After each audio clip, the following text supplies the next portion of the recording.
tėvai kilę iš Šimonių ir Kupiškio apylinkių. Kupiškio valsčioje jie turėjo nemažą ūkį. Buvo darbštūs žmonės, sąžiningi, pasiturintys gyventojai. Turėjo gražius trobesius, augino 3 vaikus.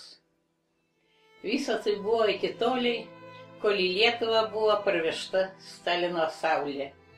Tada viskas kardinaliai visoje Lietuvoje pasikeitė.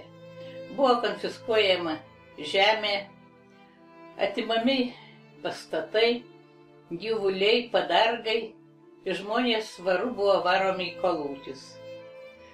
To paties likimo neišvengė ir mūsų šeima.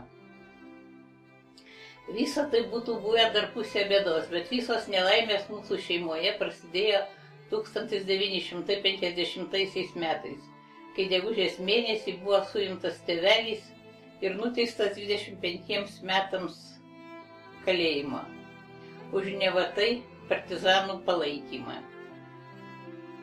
Bausmę turėjo atlikti Irkutsko srityje Bratsko elektrinės statyboje.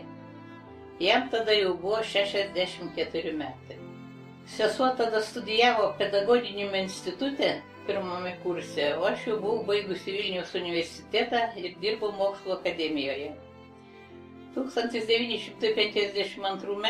sausio 23 dieną vieną naktį pasibeldė į mūsų duris, atsiliepė kiemsargis, liepė įsileisti.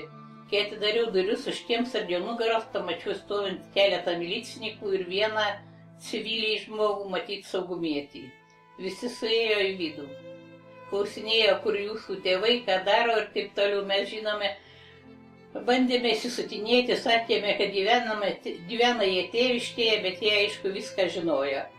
Ir tuo tarpu liepė mums ruoštis ir važiuosime, reiškia, vešime jūs pas tėvus. Taip mes pajudėjome iš Lentvario. Labai gaila buvo ir labai baisu važiuojant pro Vilnių, ypatingai per vagono langelį buvo matyti aušros vartai. Toks ryškiausias vaizdas mums pasiliko visos kelionės metu. O šiaip ką buvo kelionė? Pilka, sniegas, krūmai, miškai. Kokioj stoteliai sustodavom, išleisdavo vandens kartais, aplamai vandens labai trūko, todėl kad žmonių daug, o jeigu į dieną leidžia atsinešti kokius 2 kibirus, tai ten lašas jūroje buvo. Be to buvo šalta, malkų irgi beveik neduodavo, tai paskui mes į pabaigą pradėjome ardytos visus savo gultus, laužyti ir kūrent. Kelionė truko 2 savaitės. Tai buvo kelionė į nežinę. Vasario mėnesio 7 dieną mūsų ešelonas sustojo Tomsko miesto antroji Tomsko 2 stotis, geležinkelio stotis. Atidarė visas duris vagono ir liepė eit kur kas nori. Mes baisiai nustebome, kad niekur nebėra konvojaus ir niekas mūsų niekur nestabdo. Nu, eiti tai kur mes galėjome eiti? Eiti tik tai į mašinas, kurias nurodė. Apgyvendina mus 2 aukštų barakė, ten sako, kaip tik tai anksčiau buvo gyvenę kaliniai. Aplink buvo aptverta aukšta lentų tvora, tai mums labai gerai buvo, todėl kad mes kelias dienas dar turėjome ko kūrenti, ardėme tą tvorą ir kūrenome. Ten kiekvienam kambaryje buvo po plytą, kaip kaimiška plyta pastatyta, tai ten ir valgyti, jau kai prasigyvenome, galėjome virti ir apšildymui tarnavo tos plytas. Šiaip pragyvenimo sąlygos buvo sunkios. Valgyti tiesiog nebuvo ko. Atveždavo duonos, arklio traukiamą vežimą į visam Gorodokui dieną ir kurie nedirbdavo, senutės ir išpirkdavo tą duoną, o sugrįžus į darbą, iš darbo mes jau nieko nebegaudavome. Kas mums buvo keista, kad cukraus buvo pakankamai, bet tas cukraus buvo ne toks kaip pas mus miltinys, o ten buvo tokios kieti gabalai, kurį labai sunku būdavo sukapoti. Maždaug po metų iš rajono atvežė mamą ir vidurinę seserį. Tada mūsų sąlygos šiek tiek pagerėjo, nes mama galėdavo atstovėti eilės ir nors duonos laisvai nupirkti.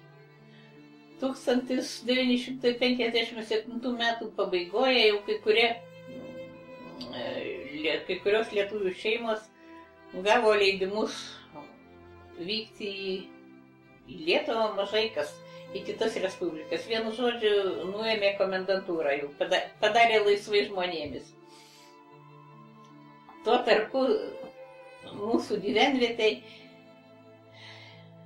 gal įvyko net 4 vestuvės, todėl kad poros, kurios draugavo, nenorėjo išsiskirti ir kad važiuoti į vieną vietą, reiškia, jie sudarė šeimas. Tokiu būdu ir mano santuokos liudijime yra įrašas Tomsko Zaks. 1958 metų balandžio mėnesį mūsų šeima susiruošė irgi važiuoti į Lietuvą, nors tam teisės neturėjome. Važiavome tikrai slogė nuotaika, nes mūsų nieks nelaukė. Tik tas galbūt gerai buvo, kad į Tomską tai važiavom jūriniuose vagonuose, o čia jau važiavome keleiviniuose ir už savo pinigus pirktais bilietais. Grįžus į Lietuvą turėjom labai daug vargo, daug susirašinėjimo, daug vaikščiojimo, daug prašymų, daug slapstymosi nuo milicijos, kol šiaip taip įsikūrėme.